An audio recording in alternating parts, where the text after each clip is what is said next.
Saviez-vous que le nombre de déchets a augmenté de 56% depuis 10 ans? Aussi surprenant que cela puisse paraître, un Canadien produira plus de déchets ménagers au cours de sa vie qu'un Américain. Les Québécois détiennent le triste record d'être les plus grands producteurs de déchets par habitant. Pourquoi donc? À cause du pouvoir d'achat élevé des citoyens. Nous nous sommes intéressés à l'entreprise BFI, particulièrement au site de la Chenée, étant le plus grand site de traitement des déchets au Québec. BFI Terrebonne, qui reçoit 1,3 million de tonnes de déchets par année, mise sur la production d'énergie renouvelable grâce à un procédé qui transforme nos rebuts en biogaz.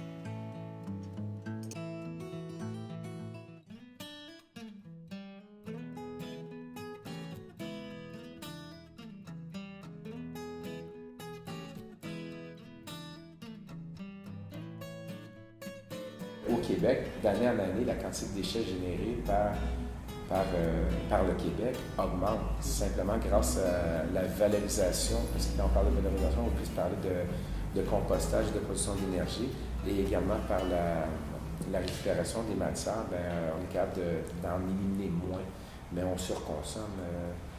Plus ça va, plus on surconsomme. Je trouve que des fois, le gouvernement, mettons, la municipalité, n'est pas toujours très impliqué dans ça dépend des municipalités. Parce que je trouve comme les gens ou les citoyens n'ont pas de conscience de ça, de dire « Ah, mais dans l'avenir, ce que je fais maintenant, ça va mieux. » Tu sais, c'est des externalités. Tant que les gens ne se rendent pas compte de leurs actes maintenant. C'est pour ça que je rencontre plus de 12 000 personnes par année. Puis le message n'est pas un message pro-BFI, c'est un message de faire montrer qu'est-ce qui arrive avec la sac de poubelle des gens. Important, mais c'est que quand tu allumes la télévision, qu'est-ce qu'on nous offre? C'est d'acheter des bouteilles d'eau, de changer le téléphone cellulaire, parce que le nouveau vient d'arriver, le nouveau modèle. Puis quand on voit qu'il y a une compagnie qui vend du téléphone cellulaire, qu'en une semaine, en vend 5 millions dans le monde, puis que les gens qui l'ont acheté, c'est sûrement ceux qui avaient juste la moitié avait le modèle juste avant. Donc, c'est de la surconsommation, puis c'est un peu ça. On nous demande, tu allumes la télé, Internet, on nous demande de changer de voiture, on nous demande les émissions à la télévision, c'est juste sur la cuisine puis la rénovation, qui est de la consommation.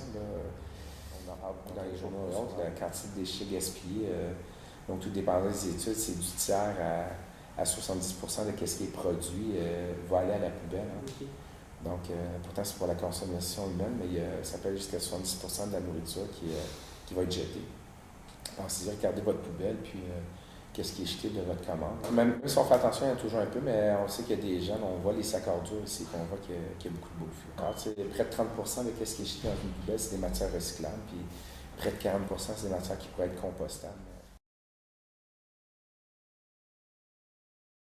Oui. Les biogaz, c'est encore une énergie qui reste assez marginale.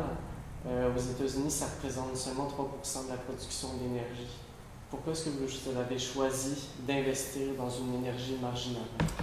Ça peut être considéré comme une énergie verte. C'est sûr que comparé le Québec aux États-Unis, l'électricité au Québec, plus de 95% de l'électricité est produite à partir d'hydrocarbures et de l'eau, hydroélectricité. Puis si on regarde aux États-Unis, il y a encore beaucoup de charbon, beaucoup de nucléaire. Donc, regardez si c'est marginal, c'est sûr qu'il faudrait penser à changer le charbon.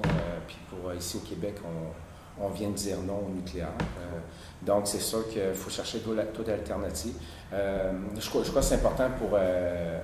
Là, je parle à titre personnel, André Julac, au niveau d'une province ou d'un pays, d'avoir différentes ressources, puisqu'on repose sur l'hydroélectricité comme énergie majeure, qui est une énergie, je crois, qui a toujours beaucoup d'avenir et beaucoup de potentiel, mais je crois que c'est toujours bien d'avoir quand même quelques ressources un petit peu alternatives. Vos concurrents pour justement prendre des mesures plus préventives, être, admettons, chef de file sur le domaine, vous êtes proactif ou réactif? Moi, je disais, je vais parler pour moi. Je pourrais citer des gens du milieu, des gens du gouvernement et autres qui ont vu qu'est-ce qui se fait ici, qu'est-ce qui se fait ailleurs. Puis souvent, on a été un petit peu cité comme on pourrait dire un blueprint au niveau de ce qui est de la gestion du déchet ultime au Québec. Mais c'est certain qu'au niveau de plusieurs mesures qui sont mises en place, si on parle de la fauconnerie, depuis 17 ans, on fait de la fauconnerie ici pour garder les goélands à bonne distance, contrôler la vermine. Puis on est le seul site à le faire depuis 17 ans. On est le premier et le seul site à avoir fait de l'éducation depuis maintenant plus de 20 ans. Donc, rencontrer les gens puis ouvrir nos portes. Au niveau des contrôles odeur également, utiliser des agents neutralisants d'odeur, avoir fait de la recherche sur les matériaux de recouvrement alternatifs au sol. Le premier site d'enfouissement au Québec à avoir un système complet de captage de biogaz et de destruction, en plus d'avoir la première centrale électrique alimentée au biogaz. Puis maintenant, on a vraiment hâte, dans quelques mois, bien, l'année prochaine, on va avoir une centrale de production de gaz qualité pipeline, de gaz naturel, à partir de nos biogaz, donc le plus gros usine de transformation de biogaz en Amérique. On voit que vous dites que vous allez être la plus grosse usine de biogaz en Amérique. Par contre, on voit que par rapport à l'Europe, le Canada n'est pas du tout un pays en avance. La France s'est intéressée en 2001-2003, puis est considérée comme un pays en retard par rapport à d'autres pays comme l'Allemagne. Aussi, l'Autriche sont très impliqués dans les biogaz. Oui. Est-ce que vous vous considérez vraiment comme un chef de file ou finalement vous avez suivi un mouvement qui s'impose? Bien, au niveau local, on est un chef de file. À savoir tout le temps si on peut être les premiers sur la planète, c'est pas nécessairement notre objectif. Nous, notre objectif, c'est toujours de revenir au niveau local. Qu'est-ce qui peut être fait? Et beaucoup de recherches est faite, c'est justement aller voir qu'est-ce qui se fait ailleurs, pas simplement rester à regarder qu'est-ce que les compétiteurs dans la région vont faire et nous s'adapter à eux. Donc, on a toujours été, je crois, plutôt en avance que plutôt en retard par rapport à ce qui se fait en Amérique du Nord. Puis c'est certain qu'on reste tout le temps ouvert à des nouvelles technologies, donc à s'adapter, puis à implanter des mesures de plus en plus vertes.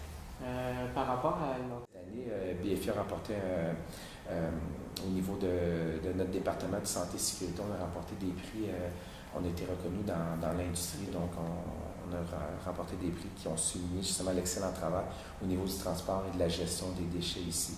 Mais on continue toujours à faire un bon suivi. Le site est très sécuritaire au niveau de détecteur d'H2S, de méthane à différents endroits. Puis également, on a des puits de surveillance dans le sol, des puits de surveillance pour s'assurer qu'il n'y a pas de migration de biogaz. Donc, le site est très, très étanche à ce niveau-là, puis très sécuritaire. On peut en conclure que la gestion des déchets est un problème de société. Il est important que la faute ne soit pas rejetée sur les entreprises qui gèrent et traitent les déchets que nous produisons quotidiennement. Les citoyens, même ceux de Terrebonne, sont totalement passifs, voire désintéressés par la façon dont seront traités leurs déchets. Loin des yeux, loin du cœur. Une fois le camion passé pour ramasser les ordures, celles-ci ne seront plus qu'un souvenir distant. Il est primordial de revoir notre mode de consommation. En tant que citoyens responsables, il est devenu nécessaire de changer nos habitudes de vie. Grâce à des entreprises comme BFI, nous pouvons garder espoir d'avoir une planète verte et en santé.